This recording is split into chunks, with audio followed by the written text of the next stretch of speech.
Jusqu'à l'âge de 6 ans, Baba Meir n'a jamais vu un animal impur. Il jeûnait une semaine entière comme ça. Dès le mercredi, il se mettait au lit. On voyait même les orbites qui commençaient à rentrer dans les yeux comme ça. Bon, c'est des degrés que je demande à tout le monde de ne pas faire. C'est pas pour nous. Puis une fois, il était curieux, il a regardé et il le voit sortir de l'eau plein de sang. Plein de sang. Ben, je sais pas, j'ai retrouvé ce matin vide et 50 shekels sous la bouteille. Comment ça se fait? Qu'est-ce que vous faites, Claude Arabe? Il dit, les Arabes sont en train d'envoyer des missiles. J'attrape les missiles. Il y avait un couple qui n'avait pas d'enfant. Et ils sont venus voir Baba Saleh. Ils habitaient à Tibériade, dans le nord du pays. Ils sont venus jusqu'à Netivot. À l'époque, c'était un voyage de 7-8 heures, d'accord? C'était une vraie expédition.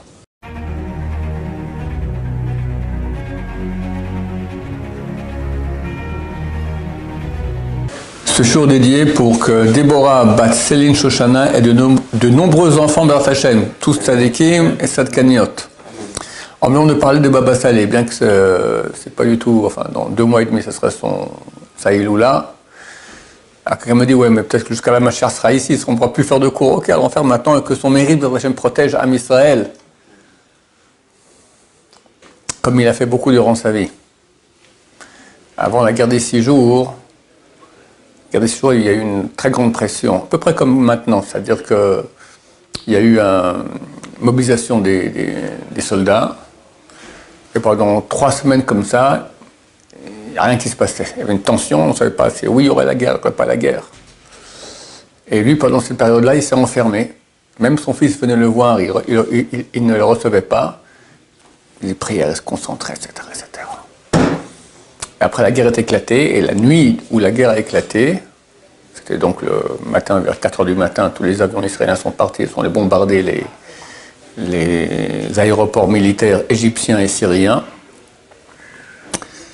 Et il étudiait avec son fils. Il y a la lumière, toute la nuit ils étudiaient. Est venu le garde qui a dit il faut éteindre, c'est la guerre, on doit éteindre les lumières, sinon l'ennemi peut savoir où on est. Il dit t'éteins pas. J'éteins quand même, non, t'éteins pas. J'éteins pas. N'éteins surtout pas. Il a averti, il a eu peur. Alors, Baba Saleh, il ne faut pas jouer avec lui. Ok, laissez allumer. Après 1 heure, il revient, il est revenu, il a dit 150 avions égyptiens ont été détruits. Tu reviens quand il y aura les 400 avions. Après quelques heures, il revient, les 400 avions égyptiens ont été détruits. Le Rabbi, il a prié, il a jeûné. Bon, on va commencer. Alors, d'abord, il est né en 1890.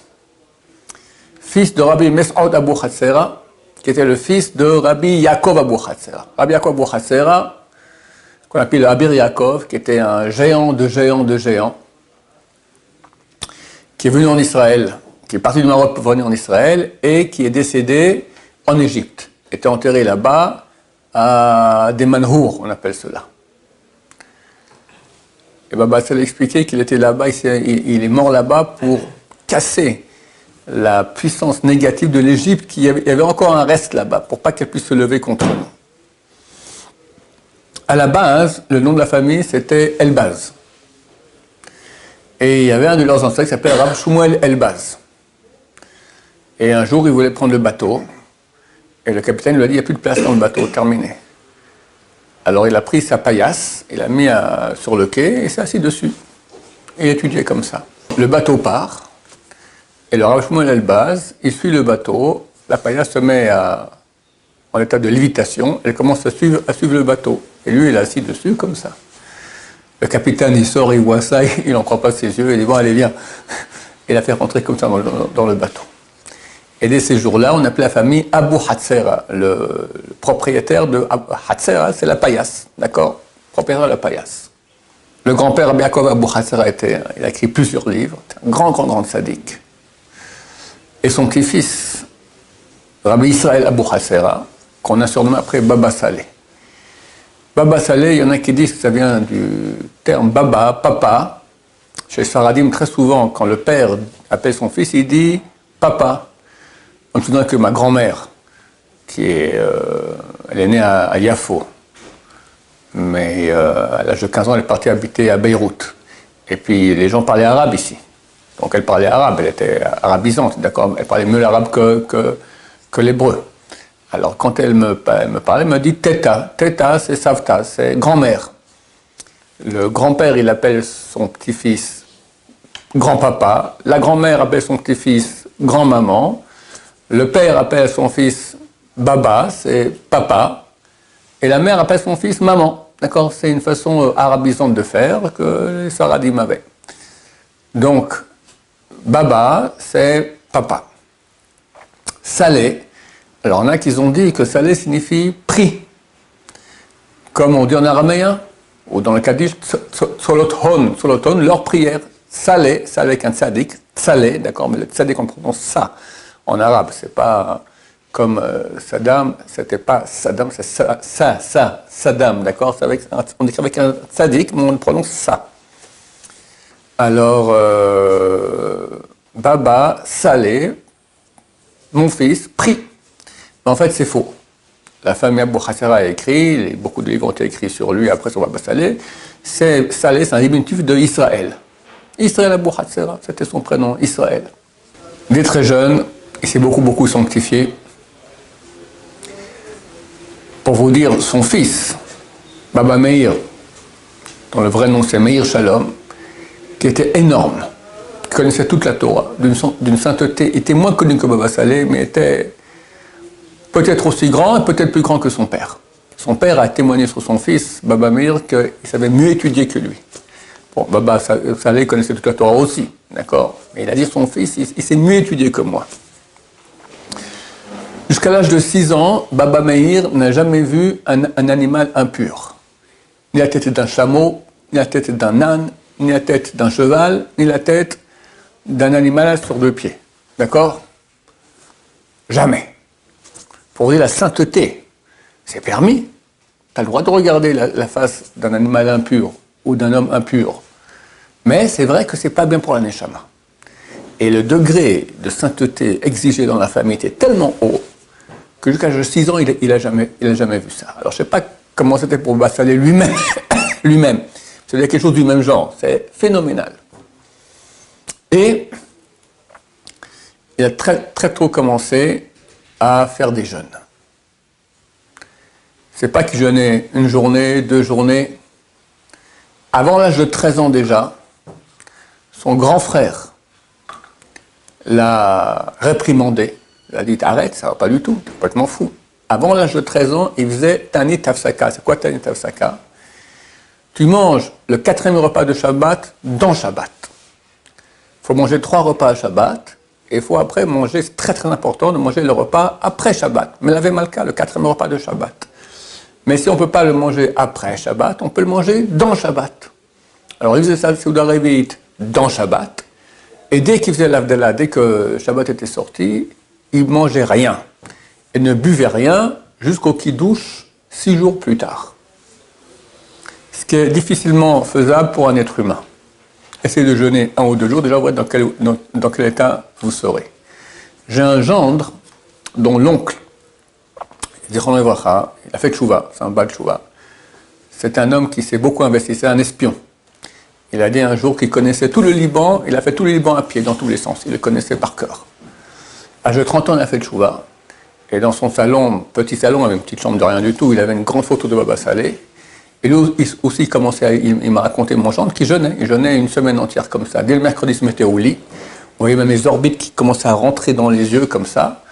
Bon, c'est des degrés que je demande à tout le monde de ne pas faire. C'est pas pour nous. D'accord? Ça a une valeur énorme. C'est écrit que celui qui jeûne un jour, déjà, c'est que l'autre, il est appelé Kadosh, il est appelé Saint. Attends, s'il jeûne 2 jours de suite, non-stop, 2 fois 24 heures, sans manger entre les deux, donc 48 heures et un peu plus, il faut compter 49 heures, ça vaut 27 jeûnes. S'il jeûne 3 jours de suite, ça fait 72 heures, ça vaut 40 jeûnes de suite. Plus, c'est déjà pas marqué. Mais c'est exponentiel. Donc ça vaut énorme.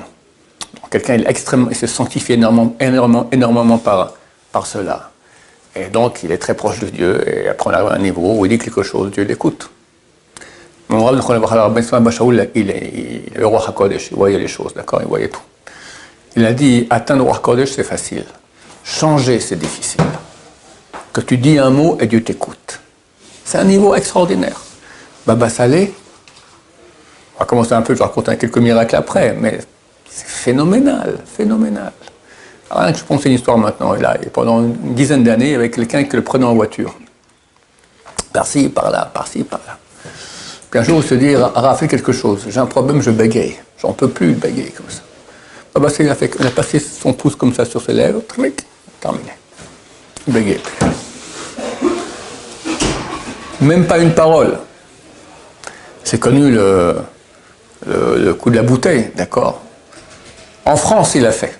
Pas qu'en Israël, au Maroc. En France, il était à la yeshiva de Fublin. Et il y avait 200 personnes là-bas. Et tous l'ont vu, il avait sa bouteille comme ça d'or, qui verse aux gens. Il verse. Alors, il la recouvrait d'un mouchoir qu'on ne voit pas le miracle. C'est phénoménal. Phénoménal. Une fois, il était allé voir son fils à Ashdod. Son fils Baba Meir habitait à Ashdod. Il y avait là-bas quelqu'un, et ce quelqu'un propose de le ramener Baba Salé chez lui à la maison à Netivot. Netivot, c'est combien? C'est 3/4 d'heure de route entre Ashdod et Netivot. Alors, je lui dis, tu as tout ce qu'il faut, tu as suffisamment d'essence dans la voiture? Ouais, tout ce qu'il faut, c'est bon. Bon, ils partent. Au milieu de la route, taf, panne d'essence. Tu m'as dit que tu avais assez d'essence? Ouais, j'ai mal. Bon, tu as quelque chose dans la voiture? Ben, j'ai rien. Tu as une bouteille d'eau? Oui, j'ai une bouteille d'eau. Bon, mets de l'eau dans le réservoir. Écoute-moi, mets l'eau dans le réservoir. Sur quoi il s'est basé? C'est une Gemara dans Ta'anit. Un grand sadique. Peut-être que Baba c'était le Gilgoul de ce grand sadique, c'est le même genre, quoi. Rabbi Had Mendoza, il s'appelait. Et un jour, un vendredi soir, il voit sa fille malheureuse. Qu'est-ce qui se passe? Je me suis trompé, au lieu de mettre de l'huile dans la lampe à huile, j'ai mis du vinaigre. Alors Rabbi Mendoza lui a dit, celui qui a dit à l'huile de brûler, il dira au vinaigre de brûler. Et la lumière, elle s'est allumée jusqu'à Moshe Shabbat. On utilise la flamme pour allumer la flamme de l'Avdallah. Vous savez, il fait le même qu'avec l'eau. Il a dit, celui qui a dit au pétrole de brûler dans les voitures, il peut dire à l'eau aussi. Ils ont mis l'eau, ils démarrent, ils ont démarré. Bon, ils avancent, ils partent, etc. Et là, Netivot, et il dépose Baba Salé chez lui. Baba Salé lui dit, viens prendre un café chez moi. Non, j'ai une course à faire. Viens, avant la course, viens chez moi boire un café. Non, je dois faire ma course. Bon. Le type a été remplir de l'essence. Après, il est revenu chez Baba Salé. Baba Salé voit, tout lui a dit, c'est dommage. Tu aurais laissé l'eau dans le réservoir, plus jamais tu aurais dû remplir de l'essence dans ta voiture. Ça aurait été pour l'éternité. À notre génération, c'est phénoménal. Donc tu me dis à quoi ça sert ces jeunes? Ben alors, ça sert énormément. Mais c'est pas que ça. Il y avait une sainteté énorme. Ça veut dire, dans la famille Baba Salé, la grande spécialité, c'est pas regarder les femmes. Tu as le droit de parler à une femme. Tu n'as pas le droit de la regarder. Maintenant, la nuance entre la voir sans la regarder et la regarder, elle est très fine. Surtout si elle est belle.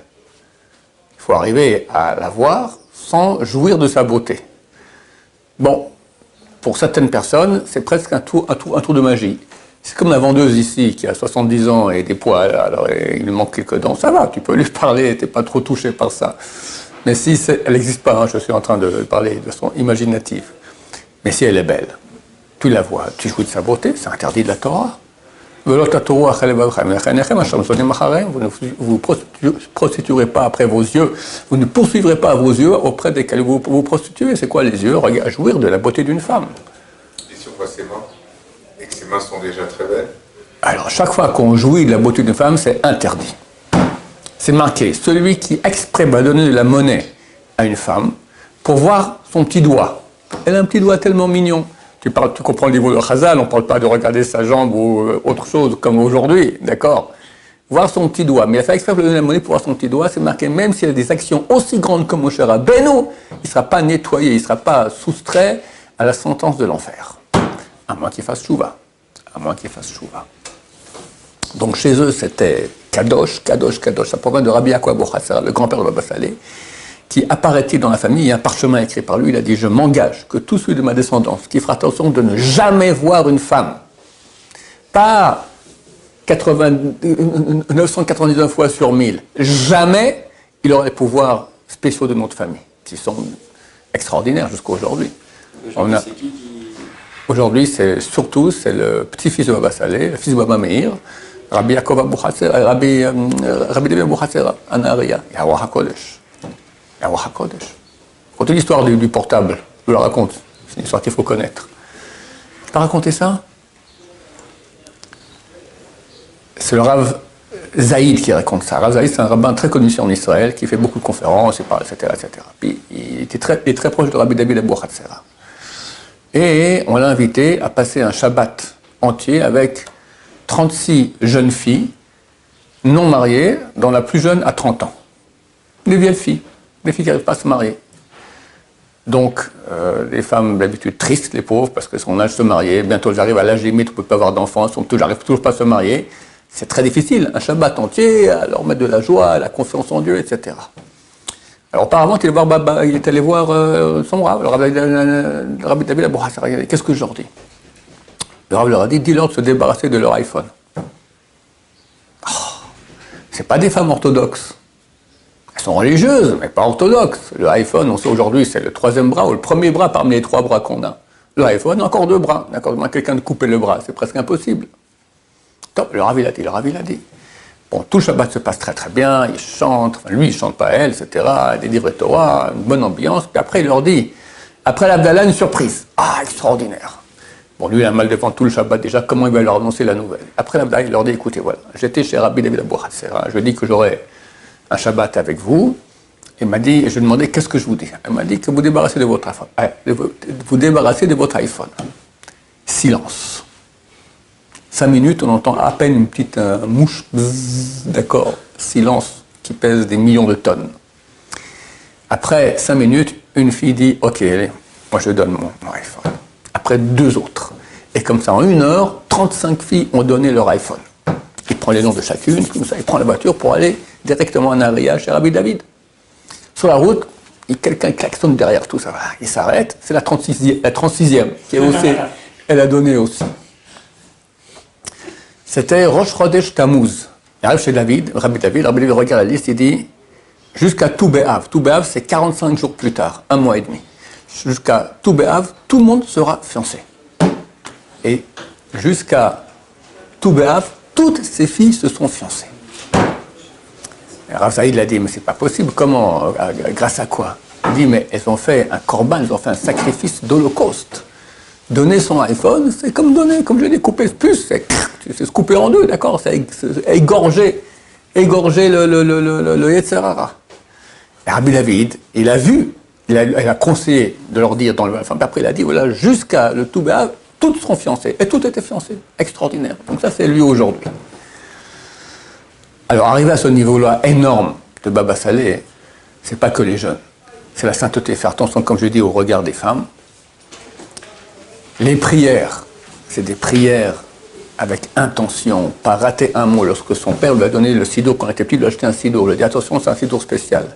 Il ne supporte pas qu'on dise des mots, qu'on lise des mots sans penser ce qu'on dit. Fais attention que toutes tes prières, chaque mot que tu dis, pense ce que tu dis. Et la connaissance de Torah. Il avait 17-18 ans, il est déjà devenu le Dayan, un juge rabbinique d'un tribunal. Pour connaître toute la Torah, c'est énorme. Donc ça fait qu'au bout d'un moment, tu arrives à des niveaux de sainteté extraordinaires.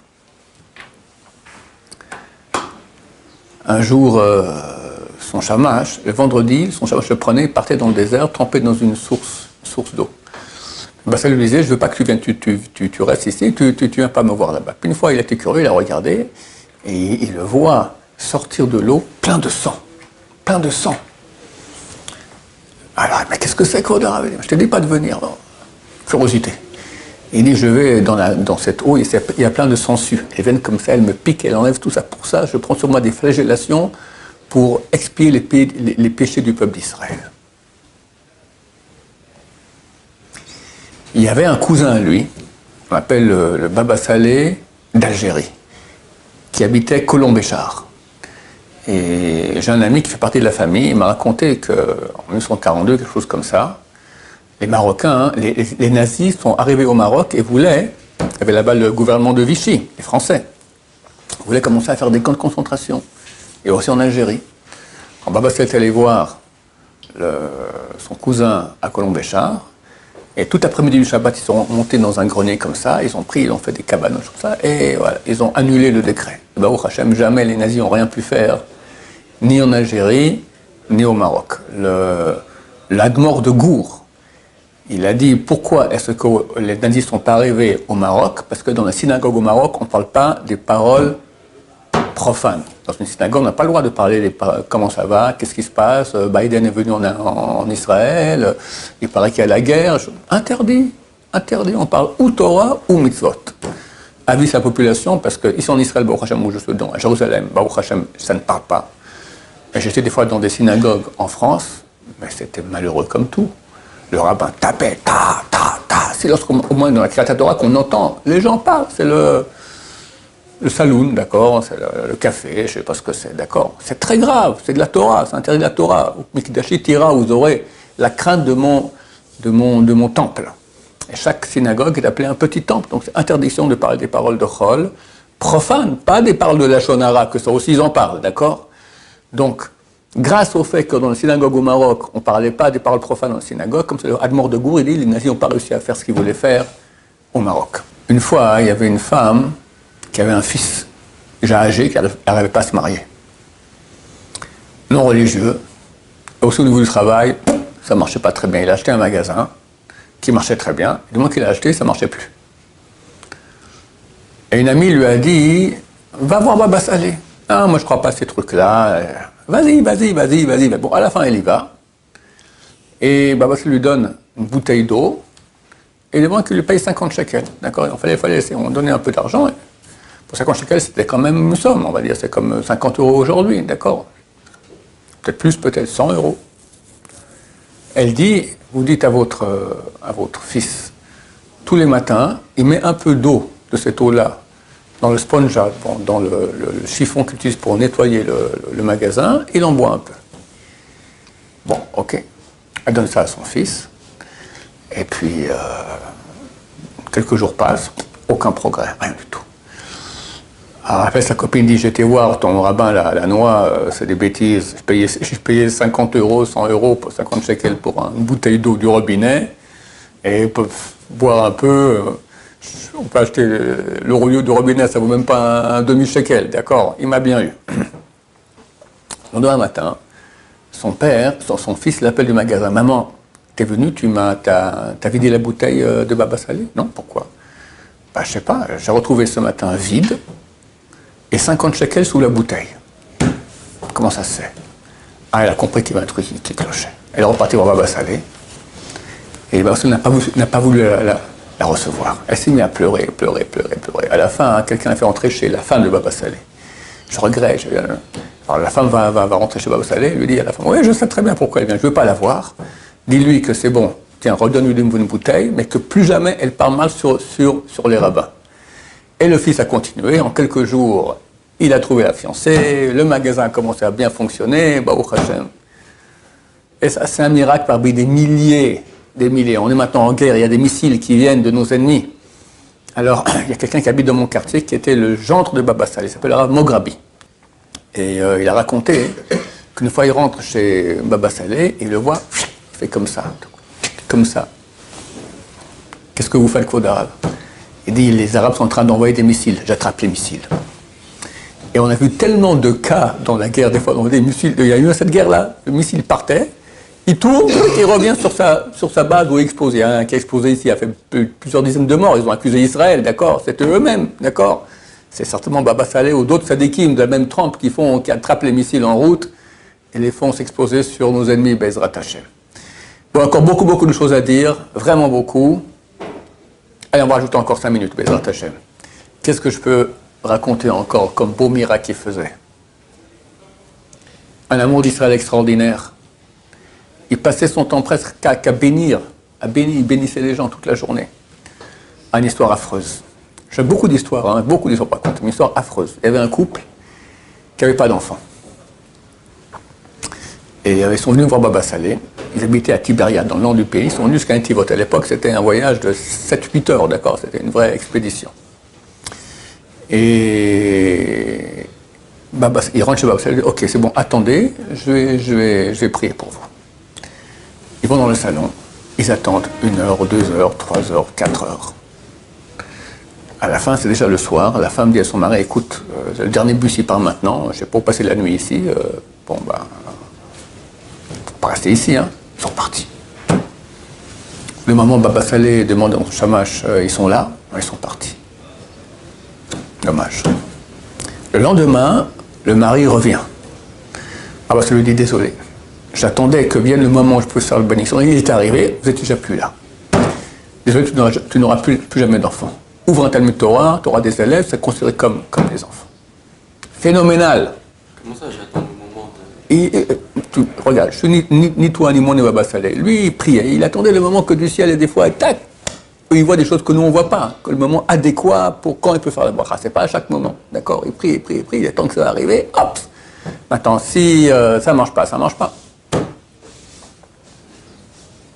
Le grand-père Baba Saleh, c'était Rabbi Yaakov. Il avait une table qu'il avait confectionnée exprès, qui correspondait aux mesures du tabernacle. Le tabernacle, c'est l'armoire dans laquelle on mettait le livre de la Torah qu'a écrit Moshe Rabbeinu et les tables de la loi.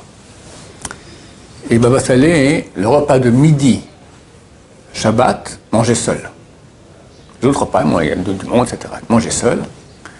Il faisait des intentions kabbalistiques extraordinaires. Et il a hérité la table de son grand-père, Rabbi Yaakov Abu Hassera. Cette table existe encore aujourd'hui, il y en a encore une deuxième aussi du même. Il y a deux modèles. Et le Rabbi Salman Bachou, une fois, était allé voir Baba Saleh. Et donc, il y avait des repas comme ça. Et lui, il était dans son coin des fois, comme ça. Il mangeait un tout petit peu. Rabbi Salman Bachou l'a dit au type qui l'accompagnait, t'as vu, le Rav, comme il mange avec les intentions kabbalistiques du Kohen Gadol Yom Kippour. Le type, il dit non, moi, j'ai rien vu. Bon, il n'y a rien du tout, d'accord. Il fallait connaître pour pouvoir voir.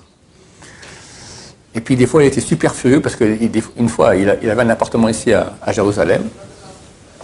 Et il voulait faire, je ne sais plus ce que c'était, un Siyum Masechet ou une Iloula. Il voulait faire en privé. Et ça, c'est celui qui venait. Plein de gens sont arrivés là-bas, et lui était furieux, parce qu'il sait qui il veut pas, d'accord. Il a arrêté au milieu, il est parti. Et son gendre raconte que des fois, il y avait des gens qui étaient à table avec lui, et il disait à son gendre, tiens, donne-lui ce verre-là à boire, qui s'endorme, d'accord. Le type buvait le verre, il s'endormait comme ça. Et tous les gens qui voulaient qu'il se réveillait, restaient réveillés, comme ça, les gens s'endormaient. Même à distance, il pouvait faire ça. C'était à l'époque, au Maroc, à 9h du soir, il y avait un préposé Goy là-bas, à la station d'électricité, qui arrêtait l'électricité dans tout le village. C'était en 1920, 1930, d'accord, début de l'électricité au Maroc. Et il y avait une soirée chez Baba Saleh, tout le monde chantait, tout le monde dansait, on buvait, c'était le livret Torah. On dit, oh, c'est bientôt 9h, n'en faites pas, continuez. À 11h, ils ont terminé, ils sont partis, ils ne comprennent pas, il y a encore de la lumière, ils vont voir là-bas toute la station, endormis. Un coup de Baba Saleh. Une fois, il appelle son chamash et il dit, viens, amène-moi la bouteille d'arak. Il sort dehors, il voit un crapaud énorme. Il fait la bracha sur le harak et il verse sur le crapaud. Bon, du harak pur sur un crapaud, il crève sur place, le crapaud. Ah, ils ont compris c'est quoi cette histoire-là. Il dit, l'âme d'un grand sadique est venu me voir maintenant, il devait faire un tikkun, revenir en Gilgul dans le crapaud, il fallait que je lui fasse son tikkun. Et très souvent, il faisait des tikkunim de bêtes comme ça. Une fois, il était dans un village au Maroc, du coup, il y a une chèvre qui est rentrée, s'est mis en face de lui comme ça, sur la table, le regardait, les deux se regardent. Il dit, c'est bon. Égorgé là, tac, ils l'ont mangé, voilà, il a fait le tikkun de... Une fois, son gendre raconte qu'ils étaient sur la route de Jérusalem à Netivot. Baba Saleh dit au conducteur, rentre ici, là. Il rentre dans les champs, il y a un arbre, tout ça, il se met à prier, il fait toute la prière de Mincha. Et après, ils repartent. Et ils arrivent chez lui, c'est déjà tard pour faire Mincha. Alors Baba Saleh dit à son gendre, pourquoi tu n'as pas prié avec moi? Tu crois que je m'arrête comme ça au milieu de la nature pour aller faire Mincha? Il y avait un petit coup à faire dans cet arbre-là, il y avait une âme à libérer. Tu t'aurais prié avec moi. Donc ces gens-là voyaient des choses que nous ne voyions pas. C'est des miracles extraordinaires. C'est clair qu'ils font encore énormément. On va finir avec une dernière chose. Une fois, il y a un type qui est venu de Netivot à Jérusalem voir Rav Mordechai Sharabi. Je crois que cette semaine, la semaine passée, il y a eu sa Iloula. Rav Mordechai Sharabi, c'était un des plus grands kabbalistes de l'époque. Yéménite d'origine, tzaddik extraordinaire. Et il demande au garçon là, d'où tu viens de Netivot? Tu habites à Netivot, tu viens me demander à moi une bénédiction? Et tu es là-bas, Baba Saleh, Rabbi Saleh Abu Hassera. sache que Baba Saleh a les mêmes traits que le Baal Shem Tov. Et moi je pense, c'est moi qui pense, que c'est un Gilgoul du Baal Shem Tov. Le Baal Shem Tov s'appelait Rabbi Israël, il s'appelle Rabbi Israël. Il lui ressemble. Et Baba Saleh était un fervent de Chassidoute. Une fois, un rabbin est venu, il a vu à la bibliothèque, il a vu plein de livres de Chassidoute. Il a dit, vous étudiez la Chassidoute depuis l'âge de 16 ans. J'ai connu la Chassidoute, je connais tout par cœur. D'accord. Et son fils, Baba Meir Idem, et Rabbi David de Abu Hassan Ariya. Dernièrement, Rabbi David a publié une très belle édition de tous les écrits de Rabbi Nachman de Breslev. Assez frais. Donc j'ai eu la Chassidoute, c'est super, super, super important. Et se comporte comme des Chassidim. La Chassidoute, c'est une partie de un mouvement qui a commencé avec le Baal Shem Tov il y a 300 ans, qui met beaucoup l'accent sur la joie, qui met l'accent sur le tzaddik, qui fait un peu l'intermédiaire entre Dieu et les hommes, et il parle beaucoup de mystique juive accessible au commun du peuple. Et le monde ashkénaze, qu'on appelle l'Itaï, était très très contre la Chassidoute. C'est le Gaon de Vilna. Les deux vivaient à la même époque, deux géants Torah, entièrement pas d'accord entre eux. Ça fait beaucoup, jusqu'à aujourd'hui, ça fait des marlocotes et des disputes entre eux. Maintenant, il faut se calmer. Baruch Hashem, tout le monde sait que les deux mouvements sont kadosh.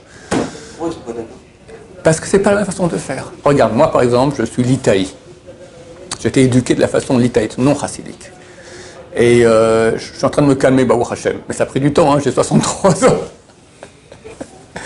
Parce que c'est très pas notre façon de faire. On a été éduqués tout à fait autrement. Mais c'est certain que c'est un mouvement qui est kadosh, d'accord? C'est évident.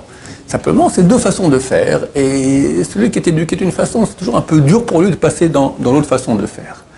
Mais ce sont deux mouvements entièrement kadosh. Et Baba Saleh faisait partie du mouvement chassidi. D'ailleurs, quand il est arrivé en Israël, il habitait un certain temps à Yavne. Et il y a un rave l'Itaï qui est venu le voir et il a dit, Baruch Hashem, nous on est l'Itaï, on n'aime pas la chassidoute, on n'a aucun livre de chassidoute, on est contre le Baal Shem Tov, tout ça. Baba Saleh, il a entendu ça. Quand il est parti, il a dit, on part ce soir encore, on quitte la ville. Je ne peux pas habiter dans une ville où il y a quelqu'un qui n'aime pas la chassidoute et le Baal Shem Tov.